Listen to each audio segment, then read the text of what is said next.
Lisa's Alter Ego is the kind of album that's going to be a hit or miss for people. If you've been following Lisa for a long time, might find yourself drawn to the different sides she's showing here. But if you're just tuning in for the music, you might not even notice the whole alter ego concept at first. It's one of those projects where the deeper you look, the more layers you uncover. And with Lisa introducing not just one but 5 alter egos, each with their own traits, they have tried to basically create a whole universe, complete with a 56-page comic book. But does the music actually reflect these alter egos?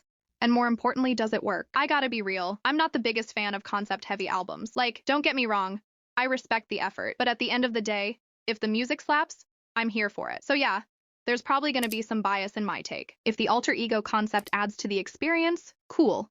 But if the songs don't hit, no amount of storytelling is gonna save it for me. So, let's see how alter ego holds up. But I know a lot of you watching are K-pop fans and love concepts, so before we get into what works and what doesn't, let's break it down. Since Lisa built this whole album around her 5 alter egos, Vixie, Kiki, Speedy, Roxy, and Suni. Each one gets their own song. Roxy is Rockstar, Kiki is New Woman, Suni is Moonlight Floor, Speedy is Lifestyle, and Vixie has FUTW. And very smartly, her team has built up hype for this. The whole discourse about this concept being cringe has only made people talk about it more.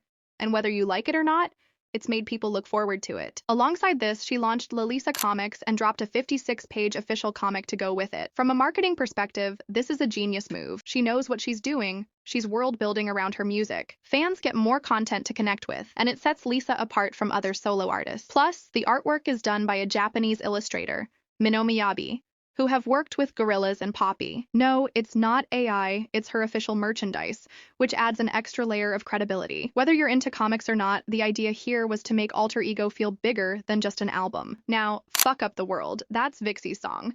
It's a typical badass track, but with solid production, way better than whatever YG would have put out. FUTW isn't really my kind of song, but it's a really good track, and Lisa sells this kind of music effortlessly. She has the charisma to pull it off, so no surprise there. It totally works as a performance piece, especially since Lisa's most likely about to hit Coachella. I just know she's gonna sell the heck out of this song with her stage presence.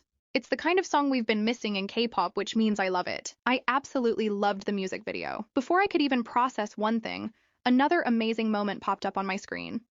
It reminded me of the excitement I used to have watching second and third gen music videos. Nowadays, with everyone fighting over soft concepts and Y2K aesthetics, this MV is a straight-up dopamine hit for K-pop fans. And it's so Lisa. But I thought with the whole comic theme, we'd probably get a new storyline unique to Lisa, you know? So many shots seem inspired by already existing comics like Gotham City, Batman, Harley Quinn, and even Jinx from Arcane. What do you guys think? Okay, so I'm only going to talk about the new songs on the album. My second favorite is Thunder. This track is pure confidence. It's like Lisa saying, "You can't define me, you can't stop me, and you definitely can't fit me into a box." And that whole "meet my alter ego" line, that's basically the album's theme in one lyric. To me, this song perfectly represents Speedy and even Roxy, since both embody Lisa's bold, unstoppable energy. This track really ties into the whole concept. My third favorite, and honestly a standout track for me, is Repunzal. Not gonna lie, I heard the Kiki version first, or I guess I should say Lisa's solo version, before the one featuring Megan Thee Stallion. I know a lot of people on forums are saying Megan stole the show with her verse, and yeah, she did. But as someone who heard the solo version first, I can say the track itself is really good. And if you dig deep, you can see how it connects to her Kiki persona, so the concept is definitely there. The fourth surprise track for me is Dream, and honestly, I loved it. It's giving Suni. And the fact that Lisa suddenly opened up about her past relationships, that was refreshing. We actually get to see a more vulnerable side of her in this track. Some reviewers are probably going to bring up the whole relatability argument, like, Lisa's just bragging about money, her attitude, her lifestyle again. But honestly, this is a solid song, and Lisa does let us peek into a side of her we don't see often. Also, I like it more than Moonlight Floor. Feels like a great improvement from that. Oh, and I'm loving all the fan theories about what happened in 2019 and what happened in Tokyo. Some of them are hilarious. I'm sorry. Bad Girl is my next favorite on the album. I'm not going to dig too deep into it. The name is pretty self-explanatory. Over the years, we've had tons of bad girl songs from different artists, even from Lisa herself. But I do think she could have gone even badder and madder with this track. Either way, I absolutely loved her rap style and flow, which is why it's 5th on my list. And I already see that line, "I can be your bad girl, don't treat me like a lady," going viral on TikTok. It's giving Vixie. Next on my list is When I'm With You, featuring Tyla. I have a lot to say about this track. It gives us a side of Lisa we don't usually see, completely reckless, completely out of control, and loving every second of it. It's about a love that makes you forget who you are, break the rules, and just feel. And this is giving Kiki she lives for the thrill. Just like Repunzal, this track is definitely tied to Lisa's more rebellious, impulsive alter ego. Either way, it's a really fun contrast to her usual powerful, in-control image. I loved Tyla's verse, and the song has a perfect balance between the two of them. Neither one outshines the other. And the way Lisa surrenders to this love adds a new depth to her character. We always see her as dominant, but here she's just letting go. It makes her feel more human, I guess. Lifestyle is second to last on my list. It's tied to her alter ego Speedy.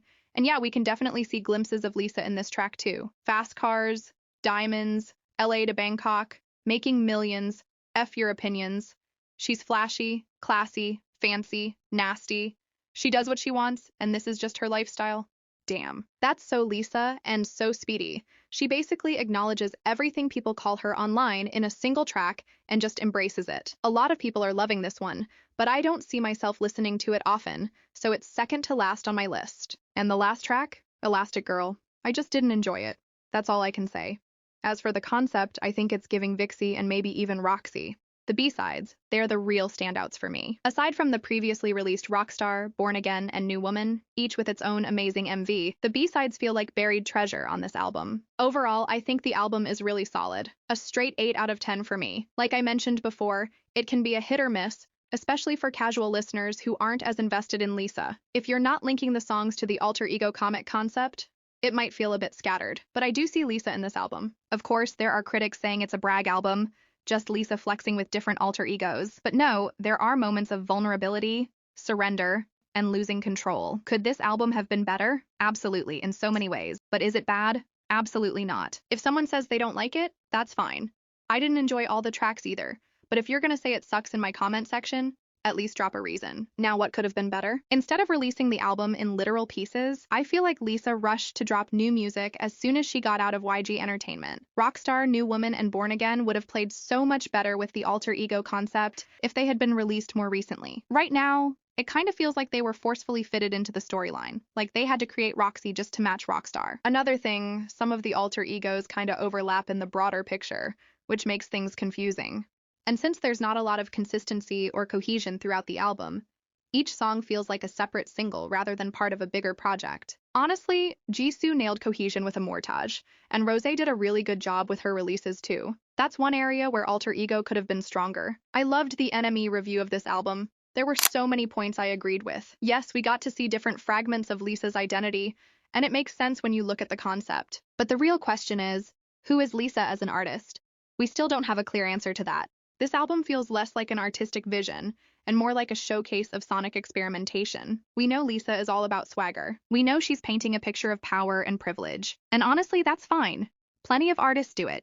The problem is, Lisa does it for 90% of the album. When are we going to see Lisa beyond the flashy, classy, fancy lifestyle? Girl, we get it. We really do. You've been singing about this since your very first solos, Lalisa and Money. We believe in you and we know who you are. Yes, you're a rock star, but please, for the future, try making music about something else. Anything you're actually passionate about beyond cars, diamonds, and money. People keep asking for old Blackpink Lisa because, while confidence and flexing are great, I think a lot of fans are craving something deeper. That's why some people are reminiscing about old Lisa, not because they want her stuck in the past, but because back then, she felt more relatable and inspiring. Whether it was through performance videos, rap verses, or choreography, it felt like she was putting in crazy effort and was just naturally stand out. Let's be real, even under YG, with less creative control, she still managed to give us so much diversity. And girl, what happened to your choreography lately? Why does everything look the similar and too safe? Where's the experimentation? If nothing changes in the future, people will just keep listening and looking at your old stuff. And that's not hate. It's just facts. At the end of the day, I did enjoy the album. There are tracks I see myself replaying over and over, and I love that Lisa was involved in the writing process. A huge win for her. As a long-term fan, I just really hope she takes the genuine criticism and improves and evolves in the future. This album feels like Lisa testing the waters. I just hope this experimental phase helps her find a clear artistic vision. Am I expecting too much? Honestly, I think it's a fair expectation. Her fans naturally want to see a clearer artistic direction from her. That defines who she is as a solo artist beyond the flashy image in Blackpink. So hoping for a stronger artistic vision isn't asking for too much. It's just wanting growth and depth in her music. That's my take. Now I want to hear yours. Drop your thoughts in the comments below. Thanks for watching.